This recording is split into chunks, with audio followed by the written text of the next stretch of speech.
Start करते हैं ज्ञान बिंदु जीएस एकेडमी का जीके स्पेशल टेस्ट सीरीज। और आज हम लोग इस वीडियो में टेस्ट नंबर 53 का डिस्कशन करने वाले हैं। तो आप लोग वीडियो को पूरा देखिएगा और पसंद आए तो वीडियो को लाइक और चैनल को सब्सक्राइब करना ना भूलें। और ये जो सेट है रोशन आनंद के द्वारा तैयार किया जाता है, तो यह सभी प्रतियोगी परीक्षा के लिए बहुत ही महत्वपूर्ण है। तो चलिए हम लोग स्टार्ट करते हैं वीडियो को। और अगर आपको इसका पीडीएफ चाहिए तो पीडीएफ आपको हमारे टेलीग्राम चैनल पर मिल जाएगा, जिसका लिंक डिस्क्रिप्शन बॉक्स में दिया गया है। आप वहां से जाकर इसे डाउनलोड कर सकते हैं। आइए देखते हैं पहला क्वेश्चन। भारत का व्यापारिक संबंध सबसे पहले किस यूरोपीय देश से स्थापित किया गया था? तो भारत का जो व्यापारिक संबंध था वो सबसे पहले पुर्तगाली देश से स्थापित किया गया था। ऑप्शन नंबर 1 हो जाएगा। भारत के समुद्री मार्ग की खोज वास्को डिगामा के द्वारा वास्को डिगामा ने सर्वप्रथम 1498 ईस्वी में समुद्री मार्ग की खोज किया और 1498 ईस्वी में ही पुर्तगाली ईस्ट इंडिया कंपनी का स्थापना किया गया। और यही जो यूरोपीय कंपनी है पुर्तगाली ईस्ट इंडिया कंपनी भारत आने वाली पहली यूरोपीय कंपनी है। आगे देखिए दूसरा नंबर है। भारत में रैयतवाड़ी व्यवस्था का प्रारंभ किसके द्वारा किया गया? भारत में रैयतवाड़ी व्यवस्था का शुरुआत अलेक्जेंडर रीड के द्वारा किया गया। दोनों हो जाएगा अलेक्जेंडर रीड। देखिए रैयतवाड़ी व्यवस्था भारत के विभिन्न जगहों पर अलग अलग वर्ष में किया गया था। ठीक है, आगे देखिए निम्नलिखित में कौन रॉयल कमीशन ऑफ पब्लिक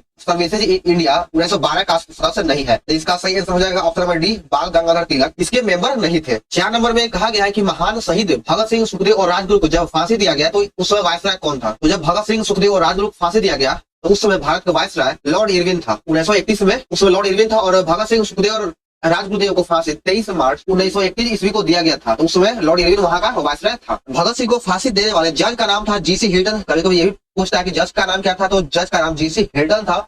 और जो फांसी दिया था उस जल्लाद का नाम था काला मसीहा। काला मसीह उस जल्लाद का नाम था। आगे देखिए निम्नलिखित में कौन सा एक युग में सुमेध यानी किसका जो मिलान है वो गलत है? ये जो चारों है ये 1857 की क्रांति से दिया गया है कि 1857 की क्रांति से किस जगह पर किस व्यक्ति का संबंध है? तो कानपुर से नाना साहब का संबंध था, बिल्कुल सही है। झांसी से रानी लक्ष्मीबाई का, बिल्कुल सही है। ग्वालियर का संबंध तात्या टोपे से था, यह भी सत्य है। आपका इलाहाबाद का संबंध वीर कुंवर सिंह से, बिल्कुल गलत है। इलाहाबाद का संबंध लियाकत अली खान से था और वीर कुंवर सिंह का संबंध आरा के जमशेदपुर से है। 4 नंबर का मिलान गलत। सविनय अवज्ञा आंदोलन इनमें से किसके ठीक पहले हुआ था? तो सविनय अवज्ञा आंदोलन गांधी इरविन समझौता से ठीक पहले हुआ था। 1 नंबर सही हो जाएगा। और गांधी इरविन समझौता 1931 में हुआ था। पूरा समझौता 1932 में हुआ और गांधी मैकडोनाल्ड समझौता भी 1932 में हुआ था। आगे देखिए 7 नंबर में है। फिलिप स्प्रेट नामक अंग्रेज को गिरफ्तार किया गया किस केस या किस संयंत्र में? फिलिप स्प्रेट नामक अंग्रेज को मेरठ संयंत्र केस में के अंतर्गत गिरफ्तार किया गया था। तो 1 नंबर सही है। आगे देखते हैं 8 नंबर। इंडियन नेशनल कांग्रेस के 1931 के कराची अधिवेशन की अध्यक्षता निम्नलिखित में किसके द्वारा किया गया? कांग्रेस का कराची अधिवेशन जो 1931 में हुआ था इसकी अध्यक्षता सरदार पटेल के द्वारा किया गया। 2 नंबर सही है। आगे 9 नंबर। इसमें कहा गया किसका जो मिलान है वह गलत है। प्रत्यक्ष करवाही दिवस 16 अगस्त 1946 को मनाया गया, बिल्कुल सही है। प्रत्यक्ष करवाही दिवस 16 अगस्त 1946 को हुआ। भारत छोड़ो आंदोलन की घोषणा 9 अगस्त 1942 को, नहीं जी, भारत छोड़ो आंदोलन की घोषणा 8 अगस्त 1942 को किया गया था। 8 अगस्त 1942 को भारत छोड़ो आंदोलन का घोषणा किया गया। चौरी चौरा कांड 5 फरवरी 1922 को हुआ था, बिल्कुल सही। और इसी कांड के बाद फिर असहयोग आंदोलन को स्थगित कर दिया गया था, यानी बंद कर दिया गया। जालियांवाला बाग हत्याकांड 13 अप्रैल 1919 को हुआ था, तो बिल्कुल सही है। तो इसमें से आपका 2 नंबर का मिलान जो गलत था। सिंधु घाटी सभ्यता से प्राप्त पशुपति सील पर किस जानवर का अंकन नहीं मिलता है? तो पशुपति सील पर गाय के जानवर का अंकन नहीं मिलता है। 2 नंबर सही हो जाएगा। मौर्य काल में तक्षशिला के प्रसिद्ध शिक्षा केंद्र के द्वार किन वर्णों के लिए खुला हुआ था? किन वर्णों के लिए खुला हुआ था? तो सही आंसर हो जाएगा डी नंबर, ब्राह्मण, क्षत्रिय और वैश्य। ये तीनों ही उस समय शिक्षा ग्रहण कर सकते थे। निम्नलिखित राजवंश में किसके शासक अपने शासन काल में ही अपना उत्तराधिकारी कर देता था? तो अपने जीते जी ही अपना उत्तराधिकारी घोषित करने की जो कला था या फिर चलन था वह चोल काल में प्रचलित था। 2 नंबर सही हो जाएगा। चोल काल के राजा अपने जीते जी ही अपना उत्तराधिकारी घोषित कर देता था। कालिदास के द्वारा रचित मालविका अग्निमित्र नाटक का नायक कौन है? इसका नायक हो जाएगा अग्निमित्र। 3 नंबर सही है। आगे देखिएगा 14 नंबर।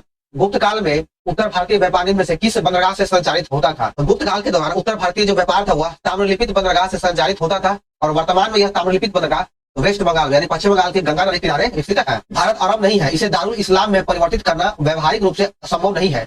यह कथन किससे जुड़ा हुआ है? तो यह जो कथन था यह इल्तुतमिश के द्वारा कहा गया कथन है या फिर वचन है। अमीर सादो की नियुक्ति करने वाला प्रथम सुल्तान कौन था? अमीर सादो की नियुक्ति करने वाला प्रथम सुल्तान मोहम्मद बिन तुगलक था। 3 नंबर सही हो जाएगा, मोहम्मद बिन तुगलक। इनमें से भक्ति संतों का सही तैथिक कालानुक्रम चुनिए। तो 17 का सही हो जाएगा ऑप्शन ए, कबीर, गुरु नानक, चैत्य और मीराबाई। ये ऑप्शन नंबर ये सही है। इसका क्रम वाइज सजाया गया है। आगे देखिए 18 नंबर में कहा गया है कि निम्नलिखित युद्ध में से किस एक में बाबर ने जिहाद का नारा दिया था? अरे जिहाद की घोषणा किस युद्ध में किया गया? तो इस घोषणा खानवा के युद्ध में किया गया था। 2 नंबर सही हो जाएगा। पानीपत का प्रथम युद्ध 21 अप्रैल 1526 ईस्वी को हुआ था। खानवा का युद्ध 1527 ईस्वी में और चंदेरी का युद्ध 1528 ईस्वी में हुआ था। आगे देखिए दुर्खेम के अनुसार समाज आधुनिक समाज में कैसी होती है? तो आधुनिक समाज सावयवीय एकता होता है। 3 नंबर सही हो जाएगा। आगे 20 नंबर 7 वर्षीय युद्ध जिसे सप्तवर्षीय युद्ध कहा जाता है, जिसका जो 1756 से लेकर 63 तक हुआ था के परिणाम स्वरूप निम्न में से कौन से देश की फौज की हार हुई थी? यानी सप्तवर्षीय युद्ध में किस देश की फौज का हार हुआ? तो इसमें फ्रांसीसियों की हार हुआ था। 4 नंबर सही हो जाएगा फ्रांसीसी। आगे बढ़ते हैं। इंग्लैंड ने अमेरिका पर स्टाम्प एक्ट किस वर्ष लागू किया? तो इंग्लैंड ने अमेरिका पर स्टाम्प एक्ट 1765 में लागू किया था। आगे बढ़ते हैं, देखते हैं 22 नंबर। कौन सा क्षेत्र मुलायम लकड़ी के वनों के लिए महत्वपूर्ण है? जो मुलायम लकड़ी का जो मिलता है वो किस वन से मिलता है? तो यह शीतोष्ण प्रदेश से प्राप्त होता है मुलायम लकड़ी। तो 4 नंबर सही हो जाएगा। आगे देखिए, नागार्जुन परियोजना किस नदी पे है? नागार्जुन सागर परियोजना यह आंध्र प्रदेश और तमिलनाडु दोनों राज्यों में फैला हुआ है और यह कृष्णा नदी पर स्थित है। तो 1 नंबर सही हो जाएगा। आगे बढ़ते हैं। भारत में पूर्वी तट पर स्थित कौन सा पतन प्राकृतिक पतन नहीं, यानी प्राकृतिक नहीं है, तो आपका डी नंबर जो है चेन्नैया एक प्राकृतिक बंदरगाह नहीं है। वाला निम्नलिखित में किस आवर्तन कारक का प्रतिफल है? तो सही आंसर हो जाएगा ऑप्शन ए भूमिगत जल। आगे कि विश्व का सबसे बड़ा द्वीप कौन सा है? तो विश्व का सबसे बड़ा द्वीप ग्रीनलैंड हो जाएगा। ऑप्शन नंबर डी सही है, ग्रीनलैंड। इस पर डेनमार्क का अधिकार है। आगे 27 नंबर कि विश्व की कुल जनसंख्या के लगभग कितना प्रतिशत जनसंख्या एशिया में है? तो विश्व की कुल जनसंख्या का 2/3% जनसंख्या एशिया में निवास करता है। किस राज्य की सीमा चीन से जुड़ा हुआ है? अरुणाचल प्रदेश की सीमा जो है चीन के साथ लगता है। तो 4 नंबर सही हो जाएगा। आगे है 29 नंबर। हिमालय पर्वत प्रदेश के अलावा भारत का उच्चतम श्रृंग कौन सा है? तो हिमालय पर्वत के अलावा भारत का सबसे ऊंचा पर्वत शिखर जो दक्षिण भारत का है वो अरामुडी जो दक्षिण भारत का सबसे ऊंचा पर्वत शिखर है, यह हिमालय के बाद भी सबसे ऊंचा पर्वत शिखर है। इसकी ऊंचाई की अगर बात करें तो इसका ऊंचाई 2695 मीटर हो जाएगा। गुरु शिखर या अरावली पर्वत की सबसे ऊंची चोटी है जिसका लंबाई 1722 मीटर है। महेंद्रगिरी या उड़ीसा में स्थित है और इसकी ऊंचाई 1501 मीटर है। बेटा जो है नीलगिरी की सबसे ऊंची चोटी है और इसकी 29 का ऑप्शन नंबर डी सही है। आगे बढ़ते हैं कि ऐसी आकाशीय पिंड को जो ग्रहों से बहुत छोटे होते हैं लेकिन उसकी कक्षा मंगल और बृहस्पति के बीच होता है उसे क्या कहा जाता है? तो उसे एस्टेरॉइड कहा जाता है। ऑप्शन ए सही है, एस्टेरॉइड यानी क्षुद्र ग्रह। पृथ्वी का विषुवतीय व्यास लगभग कितना होगा? वैसे एक्यूरेट तौर पर पृथ्वी का विषुवतीय व्यास 12,756 होता है, लेकिन लगभग अगर देखें तो 12,750 किलोमीटर हो जाएगा। ऑप्शन अकॉर्डिंग 2 नंबर सही है। निम्नलिखित में कौन सी गर्म धारा है? तो ब्राजील की धारा एक प्रकार का गर्म जल धारा है, तो 2 नंबर सही हो जाएगा। तो लोयस किस प्रकार का मिट्टी है? तो लोयस है जो पवन निक्षेपित मिट्टी है। 1 नंबर सही है। आगे 34 नंबर में वेदांतगल पश्चिम बिहार किस राज्य में है? वेदांतगल पश्चिम बिहार तमिलनाडु राज्य में स्थित है। ग्लेशियर में बर्फ हमेशा निम्न में से कहां से पिघलता है? तो जो कोई भी बड़ा जो ग्लेशियर है वहां में बर्फ जो है वह सबसे निचली सतह से पिघलता है, क्योंकि दबाव बढ़ने पर किसी बर्फ का गलनांक कम हो जाता है। तो ये आप लोग पढ़े होंगे। तो बर्फ के चट्टान से या सिल्ली से या ग्लेशियर से बर्फ सबसे निचली सतह से पिघलता है। तो 2 नंबर सही हो जाएगा। दोआब शब्द से आप क्या समझते हैं? तो दोआब का मतलब होता है दो नदियों के बीच की भूमि। तो सही आंसर है ऑप्शन सी, दो भिन्न नदी व्यवस्था के बीच का भूमि उसे दोआब कहा जाता है। जैसे बीच दोआब, पानी दोआब, ये सभी आता है। प्रकाश की चाल का मापन सबसे पहले किसने किया था? तो प्रकाश की चाल का मापन सबसे पहले रोमन के द्वारा किया गया था। 3 नंबर सही है। आगे 38 नंबर। कंप्यूटर में प्रोग्रामर हेतु विकसित की गई सर्वप्रथम भाषा कौन सी थी? तो प्रोग्रामर हेतु विकसित की गई सर्वप्रथम भाषा था वह फोर्टोन। 4 नंबर सही है। किसके उपस्थिति के कारण शरीर के अंदर रक्त का थक्का नहीं जमता है? तो हिपेरिक के कारण जो है शरीर के अंदर का रक्त का थक्का नहीं बनता है। 40 नंबर देखिएगा।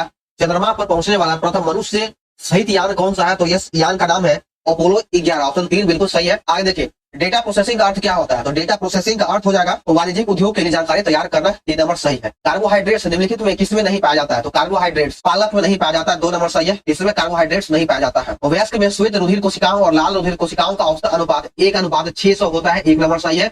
आगे 44 नंबर। कान में अस्थियों की कुल संख्या कितनी होती है? तो कान में हड्डियों की कुल संख्या 6 होता है, यानी अस्थियों की कुल संख्या 6 होता है। बर्फ पर दाब बढ़ाने से उसका गलनांक क्या होगा? तो जब बर्फ पर दाब को बढ़ाया जाएगा तो उसका गलनांक घट जाता है। 1 नंबर सही हो जाएगा। दाब बढ़ाने से गलनांक घट जाएगा। सूर्य उदय होते समय, सूर्य डूबते समय लाल क्यों दिखाई देता है? सूर्य उदय या सूर्यास्त के समय सूर्य लाल क्यों दिखाई देता है? तो यह जो है प्रकाश के प्रकीर्णन कारण लाल दिखाई देता है। सूर्य उदय या अस्त के समय सूर्य लाल दिखाई देता है प्रकीर्णन के कारण। 4 नंबर सही है। आगे 47 नंबर। घरों में विद्युत संयंत्र जोड़ा जाता है किस क्रम में? तो हमारे घरों में जो विद्युत संयंत्र होता है वह समानांतर क्रम यानी पैरेलल सीरीज में जोड़ा जाता है। ऑप्शन ए सही है, पैरेलल। फ़ारेनहाइट तथा सेल्सियस माप में किस तापमान पर पाठ्यांक समान होता है यानी बराबर होता है? तो सही उत्तर हो जाएगा option D -40 degree. -40 degree Fahrenheit और सेल्सियस दोनों बराबर होता है। सोडियम को मिट्टी के तेल में क्यों रखा जाता है? तो सोडियम को मिट्टी के तेल में इसलिए रखा जाता है ताकि वह हवा में या संपर्क में आने पर जलना प्रारंभ कर देता है। तो ऑप्शन 4 सही है। आगे देखिए 50 नंबर है कि चेचक के टीके का आविष्कार किसने किया था? चेचक के टीके का आविष्कार एडवर्ड जेनर के द्वारा किया गया था। 3 नंबर सही हो जाएगा।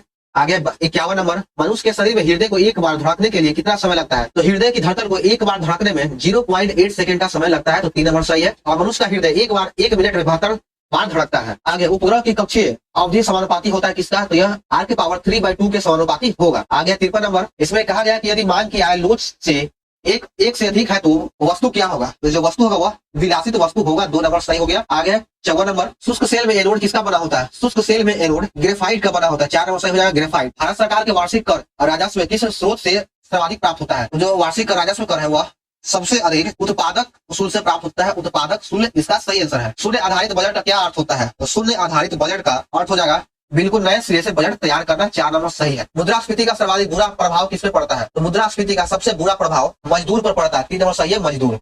किस अर्थशास्त्री ने विकासशील देशों में रोलिंग प्लान की हिमायत किया था, यानी हिदायत दिया था? तो सही उत्तर हो जाएगा ऑप्शन बी, गुरनार मिडल ने यह हिदायत दिया था। सबसे अधिक कार्बन युक्त लोहा किसमें होता है? सबसे अधिक कार्बन युक्त लोहा ढलवा लोहा में पाया जाता है। निम्नलिखित में कौन सा आयनिक एवं सहसंयोजक बंधन नहीं है? तो इन चारों ऑप्शन में से सही उत्तर हो जाएगा ऑप्शन सी, NaOH यह एक कार्बनिक सहसंयोजी बंधक का उदाहरण है। निम्नलिखित में अस्थायी कौन है? तो अल्फा कण एक अस्थायी कण होता है। 4 नंबर सही हो जाएगा। बाकी आपको सभी एक अस्थायी कण है। निम्नलिखित में कौन सा ऊर्जा का मात्रक नहीं है? इन चारों ऑप्शन में से वाट है जो ऊर्जा का मात्रक नहीं है, तो ऑप्शन डी सही हो जाएगा। वाट ऊर्जा का मात्रक होता है ऑर्ग, जूल या इलेक्ट्रॉन वोल्ट। सबसे ज्यादा वसा किस भैंस के दूध में पाई जाती है? तो सबसे ज्यादा वसा भदावरी भैंस के दूध में पाया जाता है। सबसे अधिक फैट इसी भैंस के नस्ल में पाया जाता है। तो 2 नंबर सही है। आगे 64 नंबर, टीका लगने के बाद शरीर में किसका निर्माण होता है? तो टीका लगने के बाद शरीर में एंटीबॉडी का निर्माण होना स्टार्ट हो जाता है। तो 2 नंबर सही हो जाएगा। आगे बढ़ते हैं हम लोग, देखते हैं 65 नंबर, ये मायोसिन प्रोटीन पाया जाता है किसमें? मायोसिन प्रोटीन पेशी में पाया जाता है। 3 नंबर सही है। आगे 66 नंबर, निम्नलिखित में कौन सा अनुच्छेद मौलिक अधिकारों का राष्ट्रीय आपातकाल के कारण प्रभाव का वर्णन करता है? तो जब राष्ट्रीय आपातकाल लागू किया जाता है तो इस अनुच्छेद के तहत मौलिक अधिकार प्रभावी हो जाता है। तो सही हो जाएगा ऑप्शन नंबर बी, अनुच्छेद 359। आगे 67 नंबर, दिल्ली किस क्षेत्रीय परिषद का हिस्सा है? तो जो दिल्ली है वह उत्तर क्षेत्रीय परिषद का हिस्सा है। 1 नंबर सही हो जाएगा। बिहार राज्य का पहला कछुआ रेस्क्यू केंद्र किस जिले में खोला गया है? तो बिहार राज्य का पहला कछुआ रेस्क्यू केंद्र भागलपुर में खोला गया है। तो 3 नंबर सही हो जाएगा। आगे 69 नंबर की संसद के द्वारा पारित कोई गैर धर्म विधेयक राष्ट्रपति के द्वारा संसद को पुनर्विचार के लिए लौटाए जाने पर दोबारा बिना किसी संशोधन के पारित कर दिया जाता है तो राष्ट्रपति को उस पर हस्ताक्षर करना बाध्यकारी हो जाएगा। अगर राष्ट्रपति गैर धर्म विधेयक को संसद में फिर से उस पुनर्विचार के लिए लौटा देता है और उसे संसद उसे बिना किसी संशोधन के पारित कर देता है तो राष्ट्रपति को हस्ताक्षर करना बाध्य हो जाता है। आगे देखिए 17 नंबर के, मुख्य सूचना आयुक्त एवं अन्य सूचना आयुक्त को उसके पद से हटाया जा सकता है किसके द्वारा? तो उसको उच्चतम न्यायालय के सलाह पर राष्ट्रपति के द्वारा उसके पद से हटाया जा सकता है। आगे 71 नंबर, पंचायती राज संस्थानों का कार्यकाल 5 वर्ष निश्चित करने का सिफारिश किस समिति के द्वारा किया गया है? तो यह सिफारिश थुंगत समिति के द्वारा किया गया था। 4 नंबर सही है। आगे 72 नंबर की, भारतीय राजस्व के संदर्भ में निम्नलिखित में से कौन सी घटना सबसे पहले हुआ था? भारतीय राज्य व्यवस्था के संदर्भ में सबसे जो पहले घटना हुआ था प्रथम संविधान संशोधन 1951 में, यह सबसे पहले हुआ था। ऑप्शन ये सही है। निम्नलिखित में कौन सा जैसे संविधान की एकात्मक विशेषता नहीं है? तो संविधान की द्विसदनीय व्यवस्था यह एक प्रकार का एकात्मक व्यवस्था नहीं है। बिहार का सबसे लंबा राष्ट्रीय राजमार्ग कौन सा है? तो बिहार का सबसे लंबा राष्ट्रीय राजमार्ग यानी NH 27 EW है। 1 नंबर सही हो जाएगा। 75 देखिएगा, इसमें कहा गया कि 101वें संविधान अधिनियम 2016 के द्वारा निम्नलिखित में किस अनुच्छेद में संशोधन किया गया है? यानी संविधान का 101वां संशोधन 2016 के द्वारा किस अनुच्छेद में संशोधन किया गया है? तो संयुक्त हो जाएगा ऑप्शन नंबर सी, अनुच्छेद 279 का 1। 3 नंबर सही है। और इसी के द्वारा GST भी लाया गया। बिहार में जनसंख्या का लगभग कितना प्रतिशत कृषि उत्पाद में कार्यरत है? बिहार में जनसंख्या का लगभग 80% आबादी कृषि कार्य में संलिग्न है। आगे के संविधान का निम्नलिखित में कौन सा प्रावधान संसद के दोनों सदनों के साधारण बहुमत से संशोधित किया जा सकता है? तो 77 का सही है ऑप्शन नंबर डी, उपयुक्त में से सभी। निम्नलिखित में कहां पर एक संरक्षित कच्छ वनस्पति क्षेत्र है? कच्छ वनस्पति क्षेत्र गोवा में स्थित है। 3 नंबर सही हो जाएगा, गोवा। फ्लाई एश प्रदूषण क्या होता है? फ्लाई एश प्रदूषण ताप विद्युत संयंत्र होता है। 3 नंबर सही है। आगे 80 नंबर, भारतीय टाइगर को बचाने के लिए प्रोजेक्ट टाइगर किस वर्ष प्रारंभ किया गया था? प्रोजेक्ट टाइगर 1973 ईस्वी में स्टार्ट किया गया था। 2 नंबर सही है, 1973। आगे 81 नंबर, निम्नलिखित में कौन सा पदार्थ सबसे अधिक ज्वलनशील है? इन चारों ऑप्शन में से नायलॉन है जो सबसे अधिक ज्वलनशील है। ऑप्शन 2 बिल्कुल सही है, नायलॉन। आगे है 82 नंबर, दिल्ली स्थित शांतिवन समाधि है किसका? जो शांतिवन में समाधि स्थल है वो किस व्यक्ति का है? तो सही उत्तर हो जाएगा option A, Jawaharlal Nehru. Option A बिल्कुल सही है, शांतिवन जवाहरलाल नेहरू का समाधि स्थल है। किस देश को पैगोडो की भूमि कहा जाता है? पैगोडा का भूमि म्यांमार को कहा जाता है। 1 नंबर सही हो जाएगा। आगे 84 नंबर, ओलंपिक खेल के झंडे में हरा वृत्त किस महाद्वीप को दर्शाता है? जो हरा जो रंग होता है हुआ हरा छल्ला ऑस्ट्रेलिया को दर्शाता है। 4 नंबर सही है। आगे 85 नंबर, बिहार में निम्नलिखित में किस स्थान पर पहली बार चाय बागान को स्थापित किया गया था? तो चाय बागान की स्थापना सर्वप्रथम ठाकुरगंज में किया गया था। 1 नंबर सही है, ठाकुरगंज। आगे 86 नंबर, 1937 से 1938 के दौरान बिहार में बकास आंदोलन किसके द्वारा आयोजित किया गया था? बकास आंदोलन स्वामी शाहजानंद सरस्वती के द्वारा 1937-38 में चलाया गया था। आगे 87 नंबर, लव शब्द किस खेल से संबंधित है? लव शब्द का संबंध वॉलीबॉल से। 1 नंबर हो जाएगा, वॉलीबॉल। इनमें से किस राज्य को फलोद्यान का स्वर्ग कहा जाता है? फलोद्यानों का स्वर्ग सिक्किम को कहा जाता है। 2 नंबर सही है। आगे राष्ट्रीय गंगा नदी बेसिन प्राधिकरण कब लाया गया था? राष्ट्रीय गंगा नदी बेसिन प्राधिकरण 2009 ईस्वी में लाया गया था। 2 नंबर सही है। निम्नलिखित में कौन सा एक युग्म स्मृत नहीं है? तो 90 का आपका 2 नंबर का मिलान गलत है। ये बिश्केक है, यह कजाकिस्तान की राजधानी नहीं है। बिश्केक किर्गिस्तान की राजधानी है और कजाकिस्तान की राजधानी हो जाएगा दुशानबे। अमान का जौरन हो गया, मंगोलिया का हो गया उलान बटोर और यमन का सराया। तो 2 नंबर का मिलान गलत है। आगे 91 नंबर देखते हैं, ढकनी किस राज्य का लोक नृत्य? तो ढकनी है यह गोवा का लोक नृत्य है। 1 नंबर सही है। निम्न में से लोही किस नस्ल है जो सर्वाधिक दूध देता है? लोही है जो किस जानवर का नस्ल है जो सबसे अधिक दूध देता है? तो सही उत्तर हो जाएगा ऑप्शन नंबर डी, भेड़। आगे 93 नंबर, प्राचीन ग्रंथ रसमाला की रचना किसने किया था? रसमाला की रचना सोमेश्वर के द्वारा किया गया था। 3 नंबर सही है। आगे 94 नंबर, इनमें से किसे मिल्क मैन ऑफ इंडिया कहा जाता है? Milkman of India Verghese Kurien को कहा जाता है। एक नंबर सही हो जाएगा वर्गीज कुरियन। भारतीय विदेश व्यापार संस्थान कहाँ है? भारतीय विदेश व्यापार संस्थान नई दिल्ली में, इसी तरह एक नंबर हो जाएगा नई दिल्ली। हाल ही में खबरों में रहा फणिगिरी बौद्ध स्थल किस राज्य में है? फणिगिरी बौद्ध स्थल तेलंगाना राज्य में है, तो एक नंबर हो जाएगा तेलंगाना। आगे 97 नंबर, इस समाचार पत्रों में देखा जाने वाला शब्दों के संबंध में निम्न तथ्यों पर विचार कीजिए। सिटीजन कॉर्नर जल जीवन मिशन की एक पहल है, तो बिल्कुल सही है। यह जल जीवन मिशन का एक पहल था। जूस जैकिंग का संबंध आर्टिफिशियल इंटेलिजेंस से बिल्कुल गलत है। इसमें से केवल ऑप्शन ए आपका सही है, ऑप्शन 2 गलत है। हाल ही में किस संस्था ने अन्यायपूर्ण जलवायु शीर्षक एक रिपोर्ट जारी किया है? यह रिपोर्ट FAO के द्वारा जारी किया गया है, एक नंबर सही हो जाएगा। UNEP की स्थापना 1972 में किया गया है, इसको भी नोट कर लीजिएगा।